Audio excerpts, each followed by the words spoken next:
লিটন দাঁড়া দাঁড়া, আমার একটু আগে দে। নামাজ পড়ে আমার কাপড় চোপড় সব গোছানো লাগবে, বাড়ি যাব। হুজুর আমার ঈদের ছুটি দেছে, একটু তাড়াতাড়ি চাপ। হুজুর ছুটি দেছে? হ। এখন তাহলে কনে যাবি? বাড়ি? হ্যাঁ বাড়ি যাব। তোর বাড়িটা যেন কনে পড়েছে? খুলনা সোনাডাঙ্গা। ও, একটু চাপ ভাই তাড়াতাড়ি। এই দিন নতুন পাঞ্জাবি কিনে দিছে তোর বাড়িতে? মামা দেছে একটা, আর আব্বা দুইটা দিছে। তোর আব্বা দুইটো দিছে? হ্যাঁ আব্বা এবছর দুইটা দিছে। তাহলে 3 সেট হইলো তোর মোট পাঞ্জাবি? হয় 3 সেট। একটু তাড়াতাড়ি চাপ না ভাই। তুই কোনো নিউজ টিউজ পাইছিস যে এলাকার কোনো লোক মাদ্রাসার ছেলেবেলের পাঞ্জাবি দেবে কিনা? না, এখন আর বড় লোকরা এতিমদের দান করে না। না, আমি এই মাদ্রাসায় তো অনেক দিন ধরে আছি, এই এলাকার লোক তো তেমন একটা দান করে না। আমি ছোটবেলার থেকে এই মাদ্রাসায় বড় হয়েছি। ওই যে বড় হুজুর ছিল না আমাদের মাদ্রাসায়, যিনি মারা গেছে, হ্যাঁ উনি আমারে নিয়ে আসিল নাকি কন্তে, আমি তো জানি না। তারপর থেকে ওনার কাছেই থাকতাম। ওই নন্য ঈদি ওই হুজুরই আমারে দিত পাঞ্জাবি, যখন হুজুর বাইসে ছিল। কিন্তু হুজুরটা মরে গেল আগের কুরবানি ঈদি। আর এখন গল্প করার সময় নাই ভাই, তুই একটু চাপ, আমার যাওয়া লাগবে। আর তুই আসবিনি কবে? এ বেটা কত মাস পরে বাড়ি যাচ্ছি, ছুটি কাটায় আরো 3-4 দিন আসতে লেট হবে। একটু দ্রুত আসিস, মাদ্রাসায় তো তোরা ছাড়া আমার কেউ নেই। যারা যারা আছে 5-7 জন, ওরা তো সব ছোট ছোট। বড়র ভিতর শুধু তোরা আসিস, এখন তোরা চলে যাচ্ছিস ছুটি, তাহলে মন টেকবে না আমার? আমরা তো সবসময় থাকি, 5-6 দিনের জন্য একটু মন টিকায় নে। ও, তারপরে একটু দ্রুত চলে আসিস। হ্যাঁ ঠিক আছে, চেষ্টা করবানি, না পারলে কি করার। ঈদে একটু ঘুরতে যাব, প্ল্যান আছে। হাফেজি মাদ্রাসায় পড়িস, মুখি দাড়ি পাঞ্জাবি এই পরে মনে কর যে কোনো মেয়ের সাথে টাঙ্কি মারলে কিন্তু বদনাম হবে, বুঝতে পারিস? আরে এই সকল হাদিস আমি ছোটবেলা দিয়েই পড়ে আইছি, তোরে আমার সেকেন্ড টাইম মুজান লাগবে না, ওটা পড়ে গেছে, ঠিক করে নিস। আর তুই বাড়ি যাবি না? ওটা তো গুতো আমার ফেলাই দিলি। আর বাড়ি আমার আছে নাকি? আমি তো মাদ্রাসাতেই থাকি, বাড়ি কি করে যাব?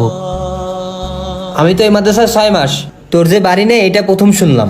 এ থাক, ঈদের পর আইসে কথা হবে। হ্যাঁ আয়, দ্রুত নামাজ পড়তে আয়।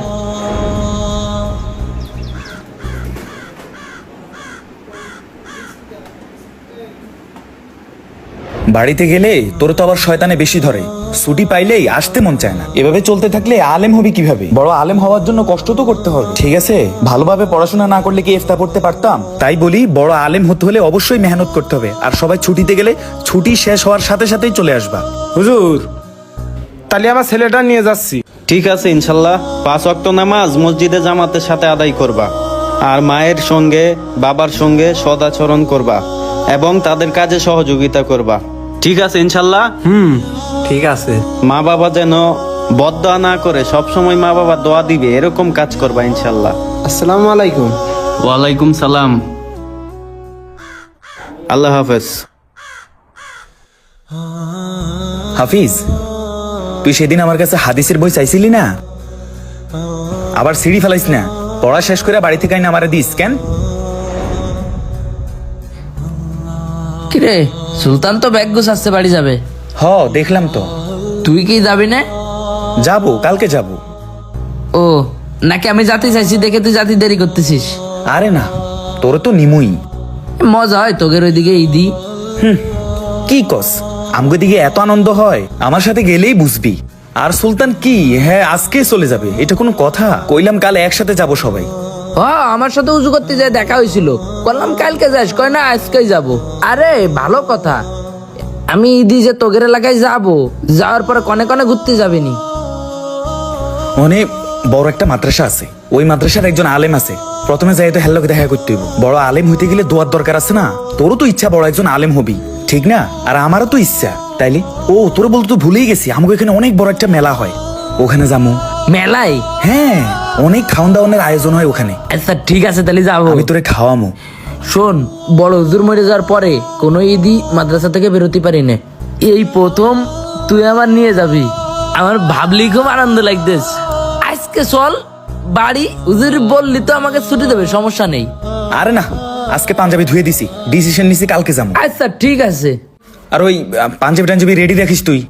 হ্যাঁ, আমার কাপড় চুপড় গুজাই রেখে দিচ্ছি। আচ্ছা থাক তুই, আমি আবার একটু ওই হেফজোখানা যাইতে, হুজুর ডাকছে। হুজুর আসি তাহলে, ভালো থাকবেন। ঠিক আছে বড় ভাই, বাসায় সব সময় বড়দেরকে সম্মান করব ইনশাল্লাহ, আর ছোটদেরকে স্নেহ করব ইনশাল্লাহ। ঈদে দাওয়াত থাকলো। ঠিক আছে। আসসালামু আলাইকুম। ওয়ালাইকুম আসসালাম ওয়া রাহমাতুল্লাহ।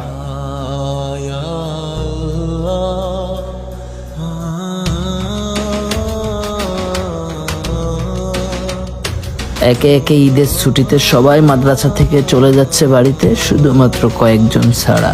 এমন কিছু লোক মাদ্রাসাতে থেকে গেছে যাদের যাওয়ার মতো কোনো জায়গা নেই, ঘর নাই, এমনকি মা বাবাও নাই। এরা এতিম, এদের চাহিদা পূরণ করার মতো কেউ নাই, এদের ঈদে নতুন পাঞ্জাবি কিনতে বায়না করার মতো কেউ নাই। হুজুর আসি, আসসালামু আলাইকুম। আরে এই, তাহলে গেলাম, হ্যাঁ ভালো থাকিস। এ দাঁড়া রিপাত, আমি যাবো। হ্যাঁ, কিরে দৌড়াস কা? কোনে যাচ্ছিস? বাড়িতে। বাড়ি? রে দাঁড়া, আমি প্যাকেট নিয়ে আসি, আমি যাবো।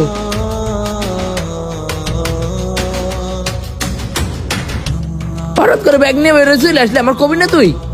চল। এই দাঁড়া, কই যাবি? বাড়ি যাচ্ছিস না? তো আমি না বাড়ি যাবো, তুই যাবি কই? তোর বাড়ি, তোর সাথে যাওয়ার কথা ছিল না? ওরে কথা ছিল, এখন যাওয়া যাবে না, তুই মাদ্রাসাতেই থাক, ঈদের দিন যাইস প্রয়োজনে।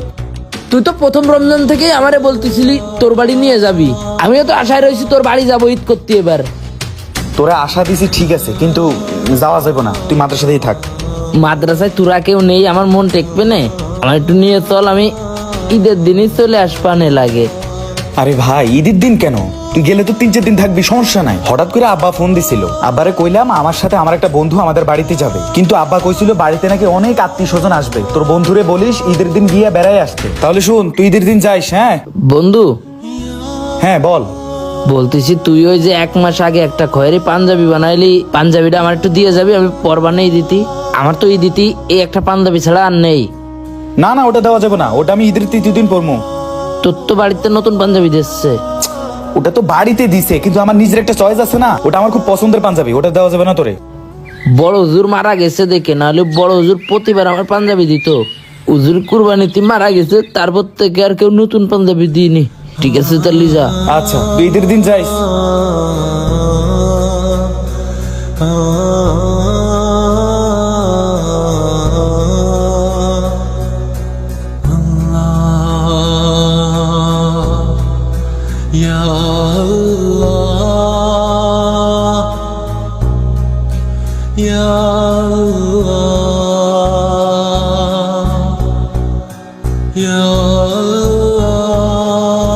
চল, তোরা চল।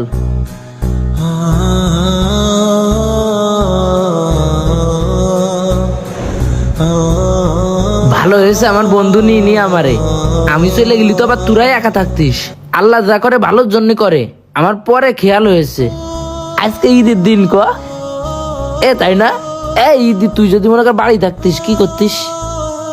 জানি ভাই, আমি তো বাড়ি যাইনি কোনোদিন, আমার তো বাড়ি নেই। ও তুই কি করতিস বাড়ি থাকলি এই ঈদের দিন? আমি তো জানি না, আমারও তো বাড়ি নেই। ও তোর তো বাড়ি নেই, কি কব। শোন, আমাদের এটাই বাড়ি। হ্যাঁ, এনে আমরা নামাজ পড়েছি, এই যে এখন ঈদ পালন করতেছি, এর আমি ঈদ পালন করবো। হ্যাঁ, আর একটু পরে ভাত খাতে যাবো। উজুরি তো পোল্ট্রির গোছ আমাদের জন্য কিনেছেই, বললো না একটু আগে যে পোল্ট্রির গোছ তো আছে তোদের জন্য, তোরা খাবি। আমরা মজা করে খাবো, নামাজ পড়বো, তারপর একটু ঘুরতে বেরোবো। ঠিক আছে?